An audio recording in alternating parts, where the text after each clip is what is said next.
तो 23वां सूत्र है योग दर्शन का, मैत्र्यादिषु बलानी।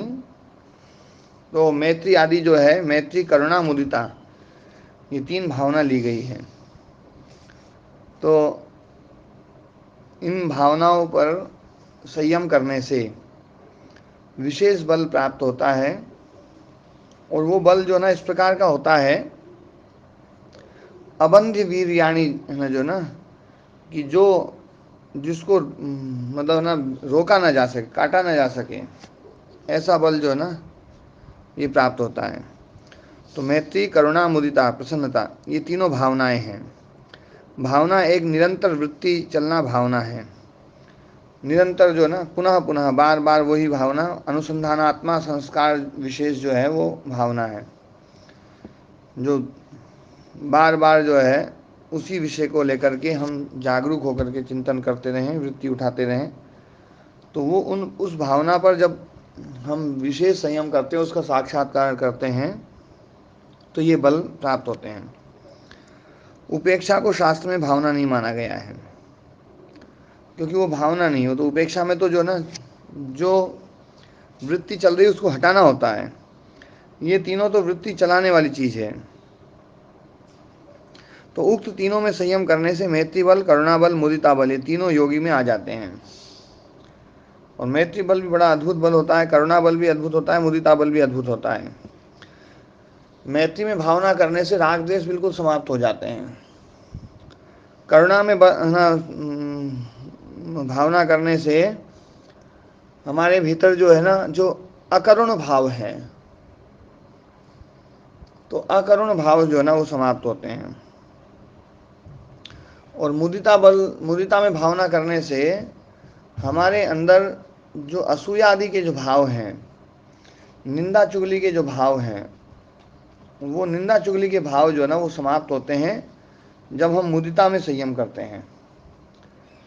तो मैत्री, करुणा, मुदिता है ना, ये 3 विशेष भावना हैं। राग द्वेष को समाप्त करना, और जो अकरुणा है ना, मतलब वो समाप्त करना, और जो असूया आदि, जो निंदा आदि जो करते हैं, वो समाप्त करने के लिए ये 3 भावनाएं विशेष हैं।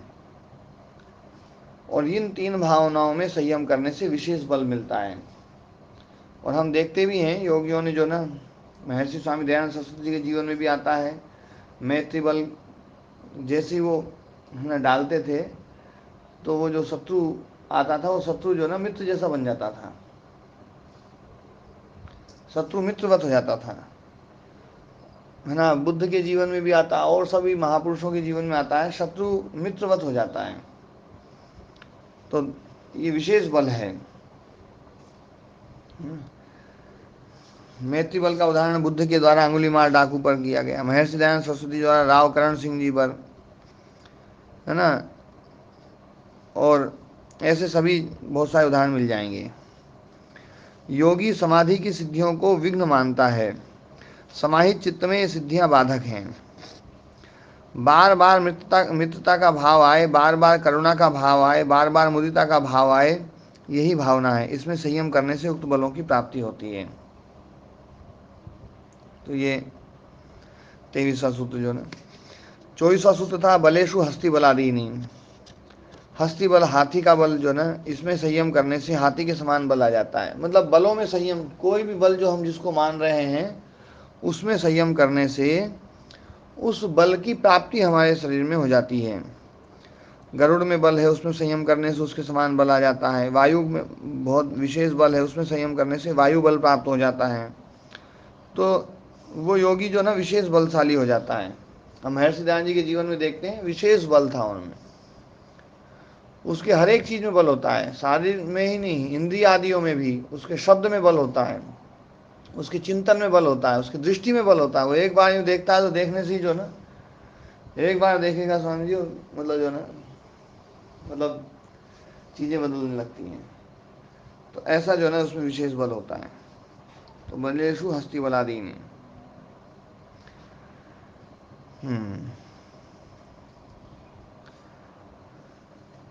ये 17/7/23 में प्रारंभ की रिकॉर्डिंग अनुसार प्रार्थना हमारे भीतर पात्रता विकसित करती है। जिस चीज़ की हमारी मांग है उस मांग को दृढ़ करती है और हमारे भीतर पात्रता विकसित करती है। प्रार्थना आवश्यक है, परंतु ये भी ध्यान रखते हुए कि प्रार्थना में परमात्मा कुछ नहीं करेगा, हमारी प्रार्थना में इतनी शक्ति रहेगी कि वो हमारे भीतर बदलाव ला देगी, हमारे भीतर पात्रता को विकसित कर देगी। इस प्रकार प्रार्थना अवश्य फल देती है, क्योंकि जब हम पात्र बन जाते हैं तो हमें उपलब्धि प्राप्त होती ही है, होती ही होगी, होती ही है, होगी क्या, हो तो है ही। तो प्रार्थना जो है ना वो पात्रता विकसित करती है। अच्छा, इसमें ये बात जो मैं कहता हूँ कि प्रार्थना में मतलब जो ना परमात्मा नहीं देगा, लेकिन प्रार्थना के समय ये भाव लाने की जरूरत नहीं है। नहीं तो फिर प्रार्थना परमात्मा से हम ऐसे जो ना किसी को भी सामने बिठा करके हम प्रार्थना करते हैं तो हम हमारी उसके प्रति बहुत श्रद्धा होती है, और फिर श्रद्धा के कारण से हम प्रार्थना करते हैं। तो प्रार्थना करते हैं तो हम ये बताने का प्रयास करते हैं और स्वयं भी उसको दृढ़ करने का प्रयास करते हैं कि हमारी मांग क्या है। जो हमारी मांग है ना वो हमें मिलेगी। इस संसार में मांग के अनुसार चीज़ें मिलती हैं।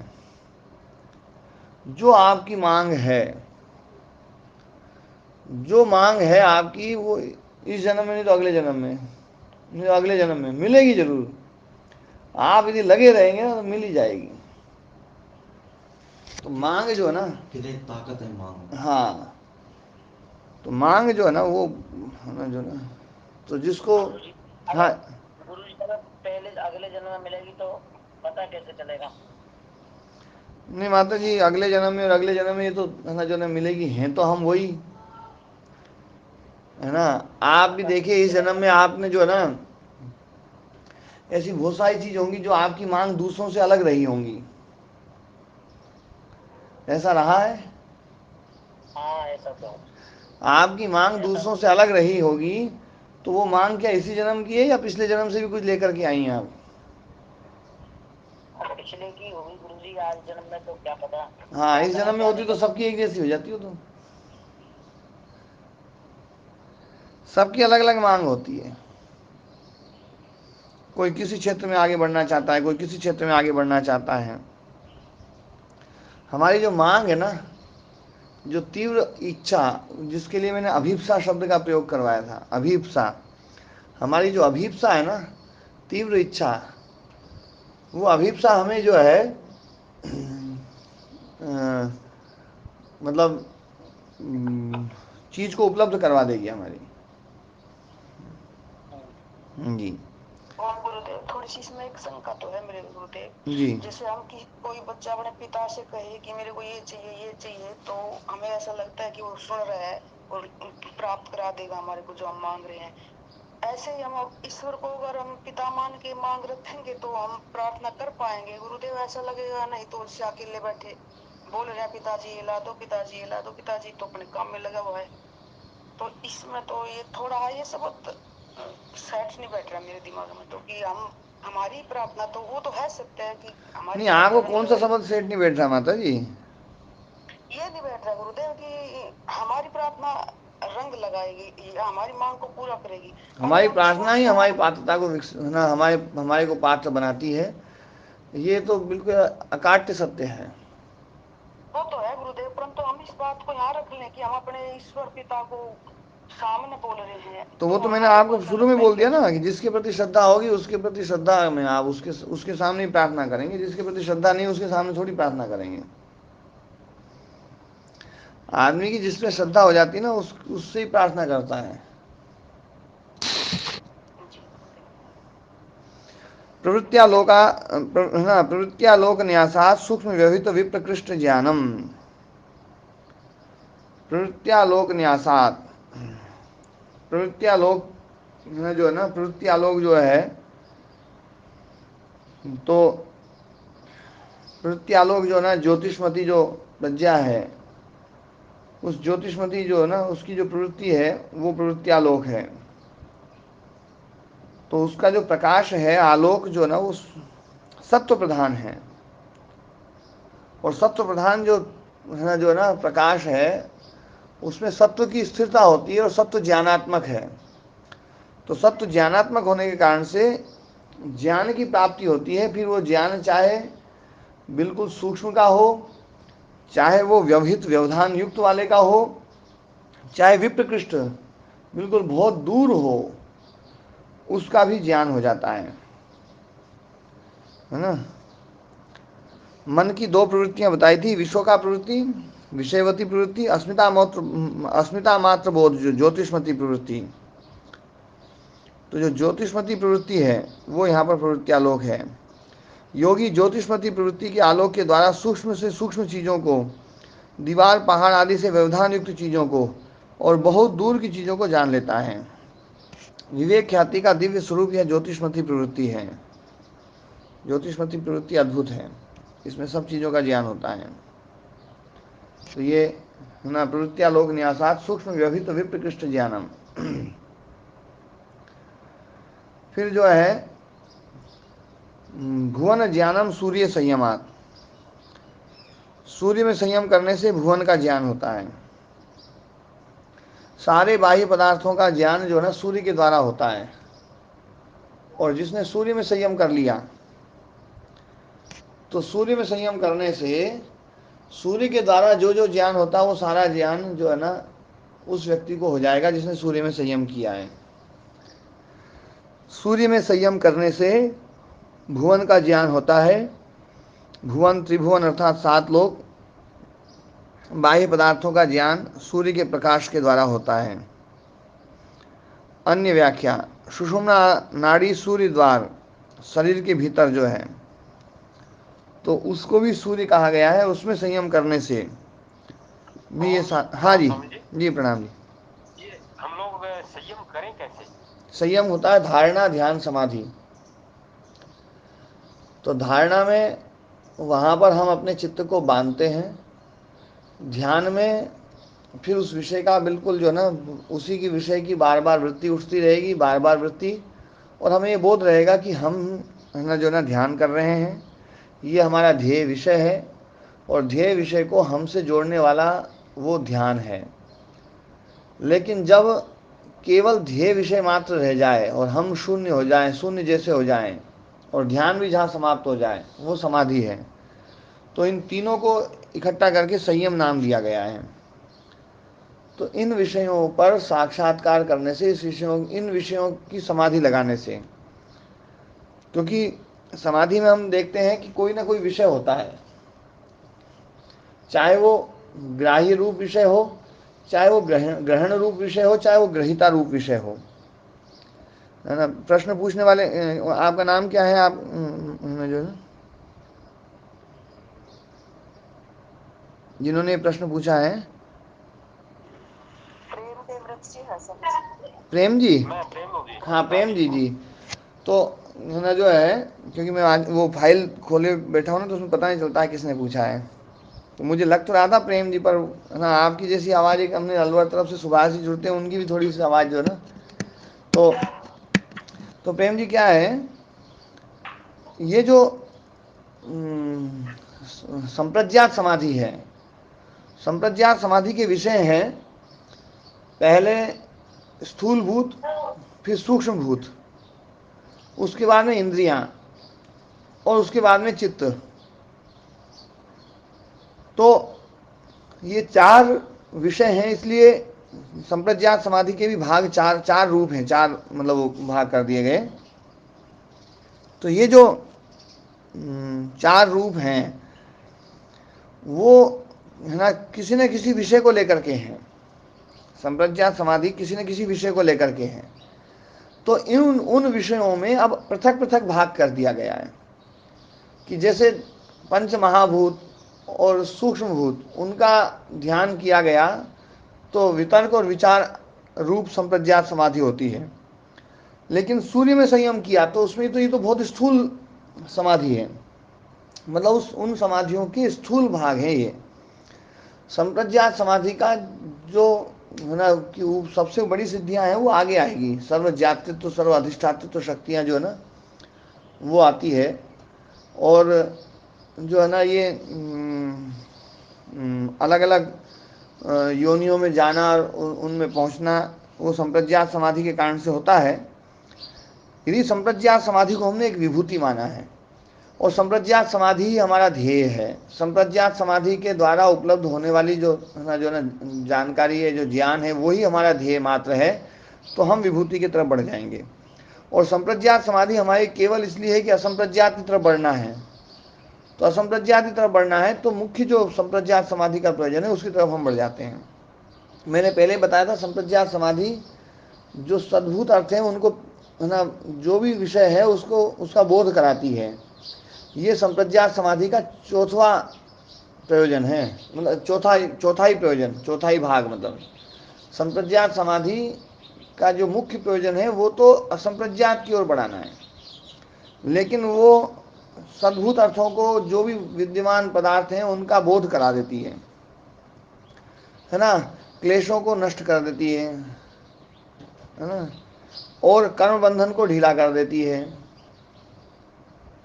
उसके बाद में निरोध की तरफ वो अभिमुखित कर देती है। ये 4 प्रयोजन हैं। तो ये जितना भी जो सब है ना, सबकी उपलब्धि हो रही है, भुवन का ज्ञान हो रहा है, उसका ज्ञान हो रहा है, उस बल की प्राप्ति हो रही है, ये सब जो है ना वो उसका एक भाग है 4 भागों में से।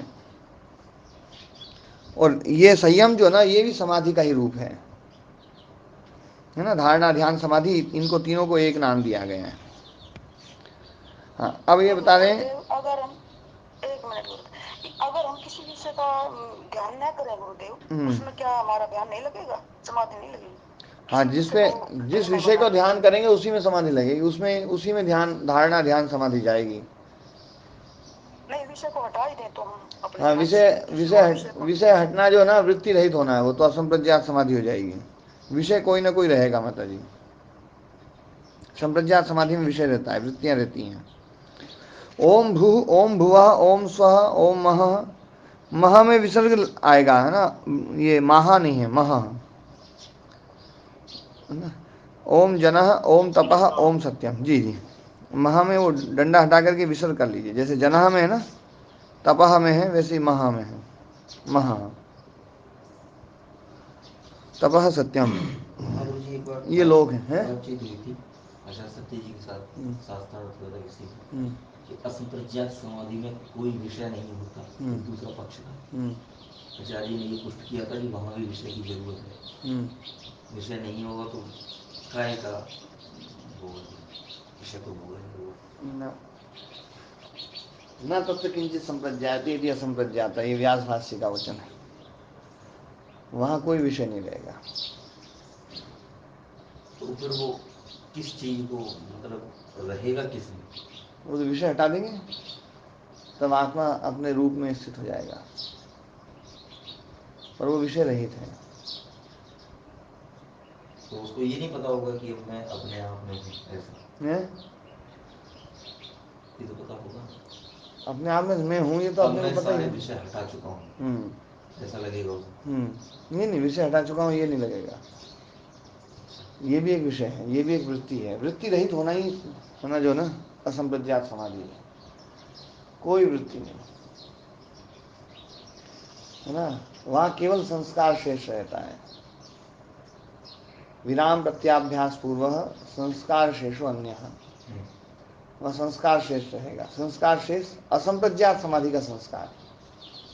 उस समय की जो व्याख्या है ना, वो उस समय की वो सुनोगे आप तो उसमें काफ़ी चीज़ क्लियर होंगी, और वैसे वो कई जगह बार बार आया है तब जाकर के क्लियर होती है। तो असंप्रज्ञात समाधि के बारे में चर्चा जो है ना, ये मुकेश जी बताएंगे पिछली बार कब की थी सही तरीके से। जी स्वामी जी, वो मैं देख के बता दूंगा, मतलब वो उसमें हाँ, देख के फिर बता दूंगा। तो वो वाली रिकॉर्डिंग आप सुनना। वो रिकॉर्डिंग सुनोगे ना तो असंप्रज्ञात समाधि के स्वरूप के बारे में चर्चा चलेगी ना। हाँ ओम जी, इसका मतलब ये हुआ कि गुरु जी एक विचार पर लंबे दौरान तक मन ठहर पाए, वो आज विभूति प्राप्त। हाँ, वो विभूति, वही विभूति प्राप्त होती है, करता है। मतलब लंबे समय तक एक ही चीज पर विचार करना और उस विचार में इतना खो जाना कि स्वयं का अस्तित्व भी समाप्त जैसा हो जाए। कर्मा से शेष है जो कि वो तो सब रहेगा, लेकिन वृत्ति के रूप में जो ना वृत्ति में जो है ना, हाँ, केवल अर्थ निर्भास रहे, स्वरूप शून्यता हो जाए, स्वरूप शून्यम इव, है ना, अर्थ निर्भास, वही समाधि है जी। तदेव अर्थमात्र निर्भासम स्वरूप शून्यम इव समाधि। वही ध्यान जब अर्थमात्र निर्भास रह जाए, ध्यान और ध्याता हट जाए, केवल ध्येय मात्र रह जाए, तो वो समाधि है। तो अब अपना विषय जो चल रहा था वो अपन आगे बढ़ाते हैं। तो ये 7 लोक हैं। भूलोक, इसका देवता अग्नि है, प्राण से इसका संबंध है। भुआलोक, द्युलोक, देवता वायु है, अपान से इसका संबंध है। स्वहलोक, देवता आदित्य है। अंतरिक्ष लोक, व्यान से इसका वो है। सत्यलोक की आयु 72,000 कल्प के बराबर होती है। सत्यलोक जो है 72,000 गुणा 4 अरब 32 करोड़ वर्ष, 31 नील 10 खरब 40 अरब, ये जो है ना उस लोक में जो रहता है ना, उसकी इतनी आयु है। अच्छा, ये आयु इन्होंने लिखी है, बड़ी गजब की बात है। देखो, दयाराम जी जुड़े हुए हैं या नहीं है?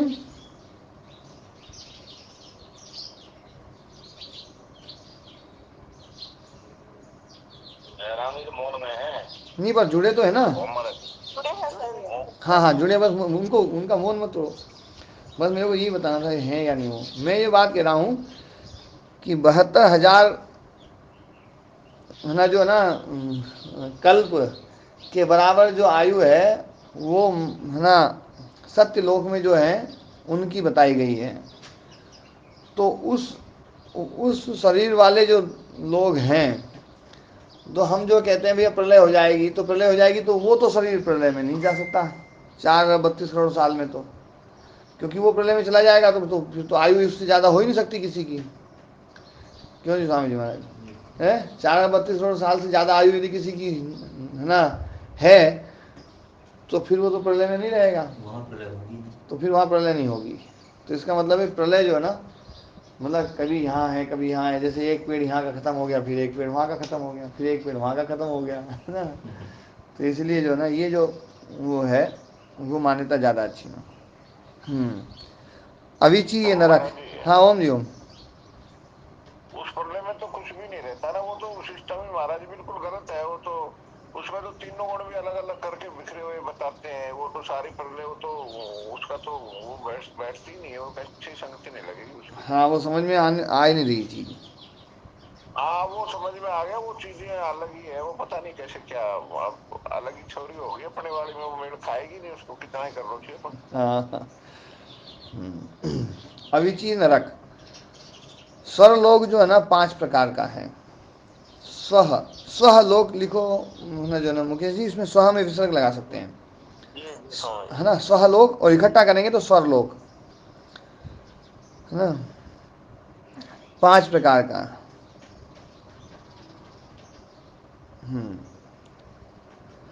और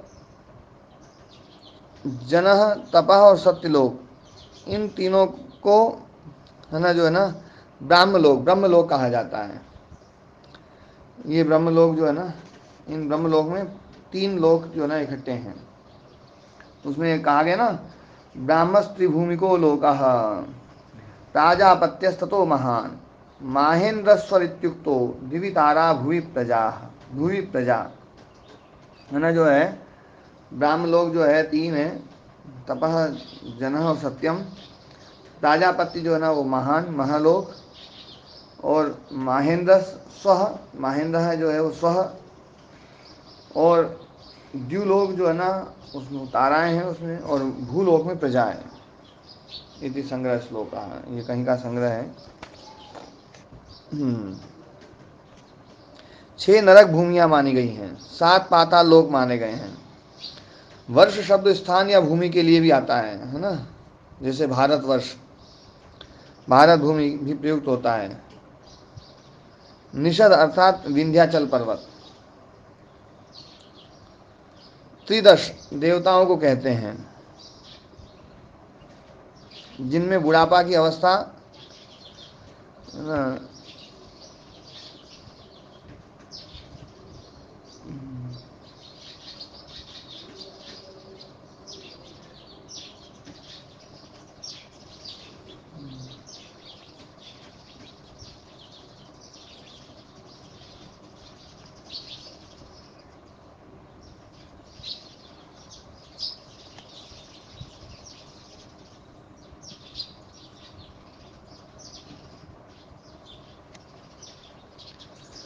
तो ना जो है ना बुढ़ापा जो है ना, चौथी अवस्था बुढ़ापा है, तो जिसमें चौथी बुढ़ापा अवस्था नहीं आए वो त्रिदश देवता है ना।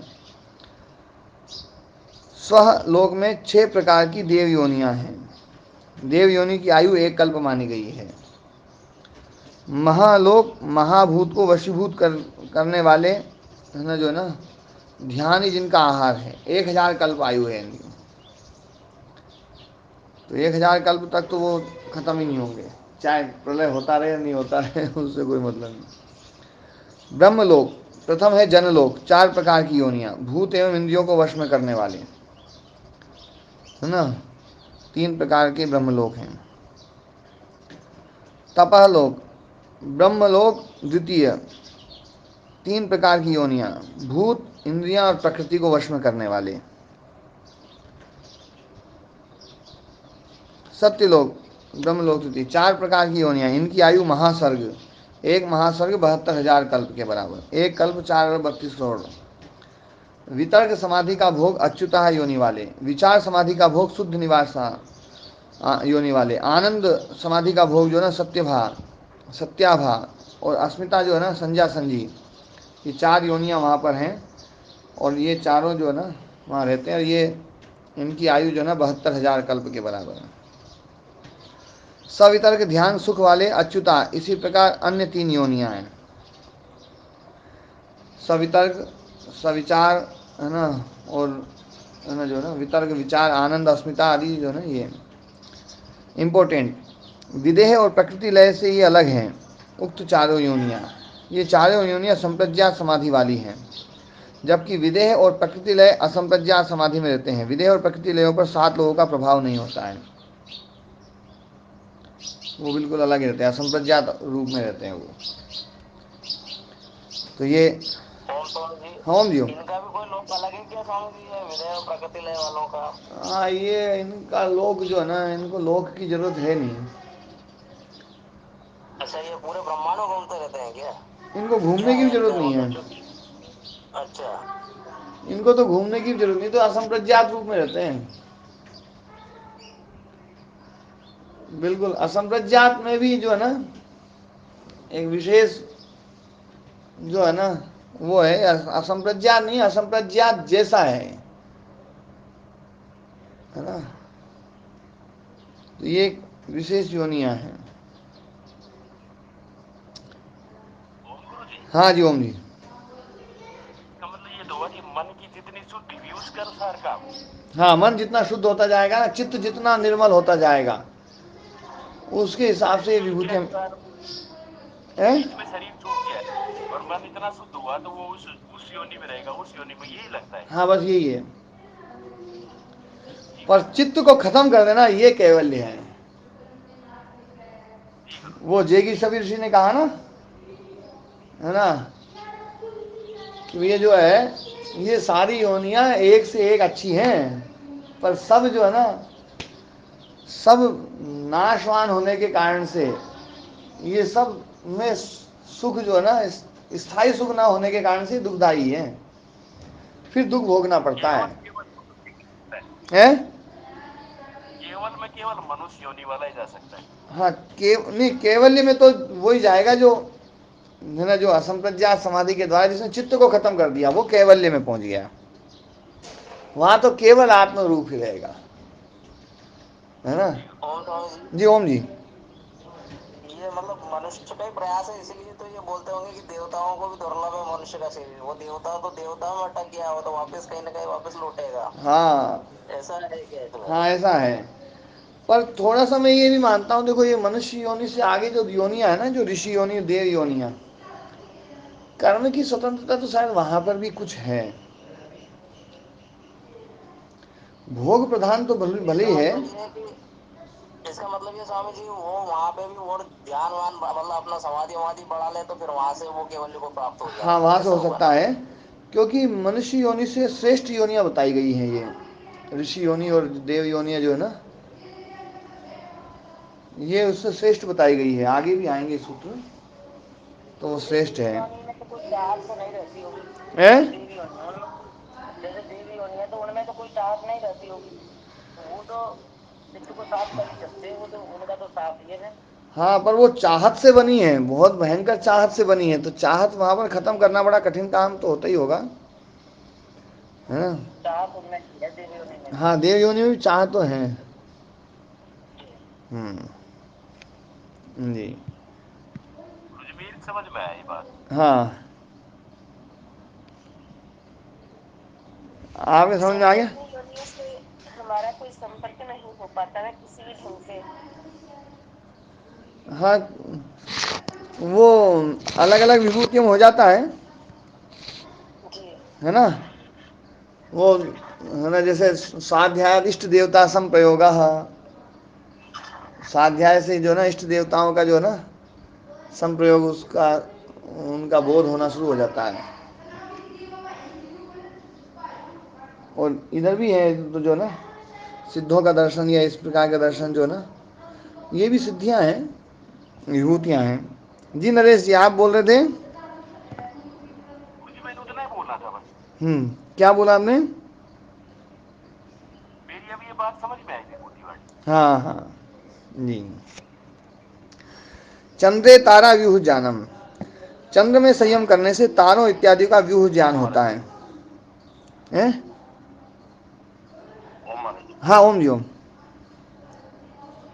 महाराज जी, आपने जो देवी योनि में जो है वो पुरुषार्थ की बात जो की थी, वो छांदोग्य उपनिषद का जो ब्रह्मलोक का जो वर्णन है छठे सातवें अध्याय में, जी सातवें अध्याय में, जी।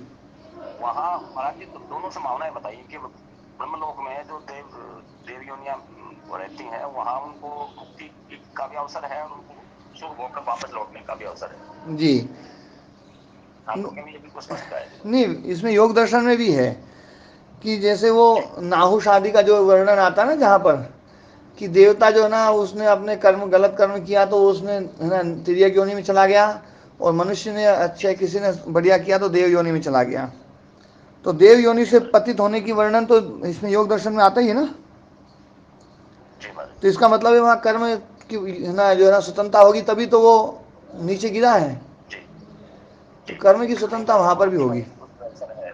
हाँ जी। महाराज जी, गिरने के विषय में जैसा मतलब पतन के विषय में जैसा कहा जा सकता है कि भाई उसने अपना जितना पुण्य किया था उसका सुख भोग लिया, उसके बाद वापस मनुष्य होने में आ गया। नहीं, वैसा वैसा वैसा होता तो फिर क्या है, किसी एक व्यक्ति का उदाहरण नहीं दिया जा सकता था। वो तो उदाहरण जो दिया गया ना कि वो देव योनि चल रही थी, उसमें उसने कर्म ऐसा कर दिया कि उसको जो है ना नीचे गिरना पड़ा। वो उस समय नीचे गिरने का पात्र नहीं था, लेकिन उसने कर्म के कारण से जो है ना वो नीचे गिरा है ना। ये वर्णन, हाँ, कर्म की स्वतंत्रता है। मनुष्य से श्रेष्ठ बताई गई है वो योनि, ऋषि योनि भी मनुष्य से श्रेष्ठ बताई है ना। हाँ जी।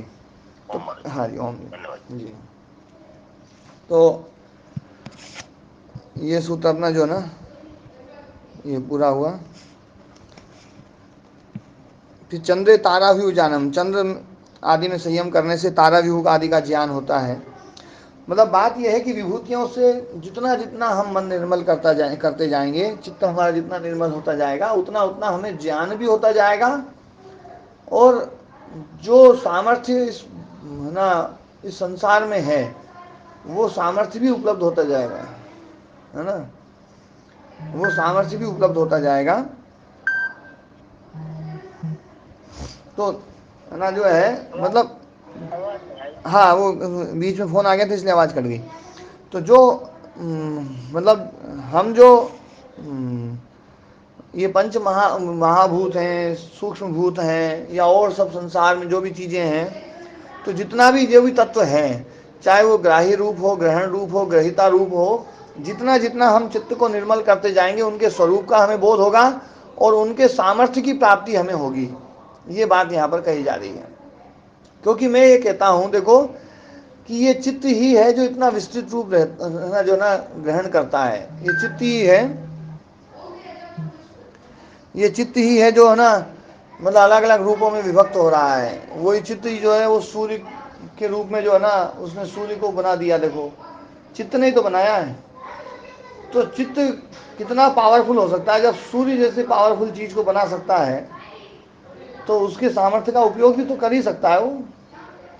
तो ये सारे बल आदि जितने भी हैं सब बल वो प्राप्त कर सकता है। ये बात मतलब जो ना, तो ये चित्त की निर्मलता के ऊपर ही है।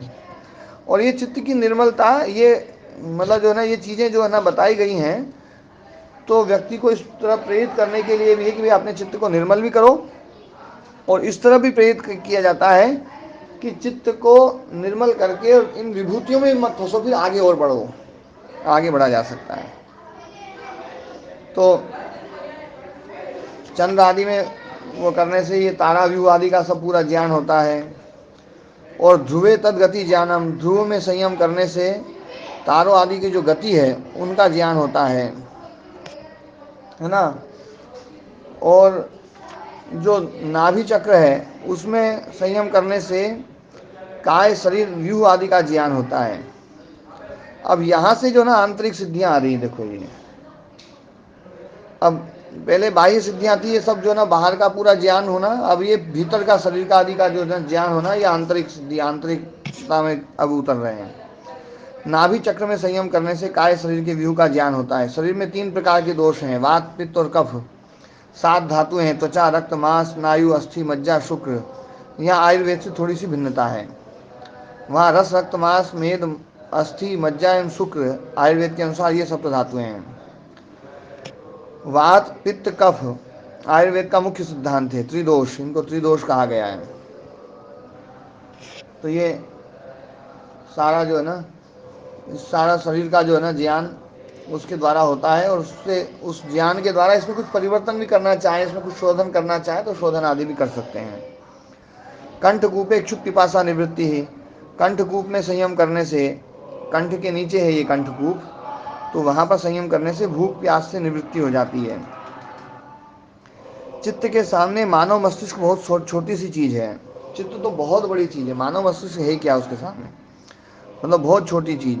और मानव मस्तिष्क इतना कुछ कर सकता है तो चित्त तो बिल्कुल बहुत ही, मानव मस्तिष्क तो भौतिक है, चित्त अभौतिक है, मस्तिष्क भौतिक है। और मस्तिष्क की देखो क्या क्या चीज़ पैदा कर देता है, ऐसे ऐसे केमिकल पैदा कर देता है जो है ना जो है मतलब सामान्य रूप से जो है ना जिनको पैदा करना संभव नहीं है। पार्टिकल चेंज कर देता है, प्रॉपर्टी को चेंज कर देता है ना, प्रॉपर्टी बदल देगा। तो मानव मस्तिष्क इतना सारा काम कर सकता है, तो चित्त तो बहुत पावरफुल चीज़ है। तो ये जो है कूर्म नाट्याम स्थैर्यम, मानव मस्तिष्क में अद्भुत क्षमता है, इसी प्रकार चित्त में भी अद्भुत क्षमता है। महर्षि पतंजलि के द्वारा पशपसानिक महाभाष्य 1 दिन में लिखा गया और उसको पढ़ने में न जाने कितने दिन लगते हैं। और उनकी व्याख्याएं आदि पढ़ते रहो तो वो तो फिर तो जो ना मतलब एक पशपसानिक जो है वो यदि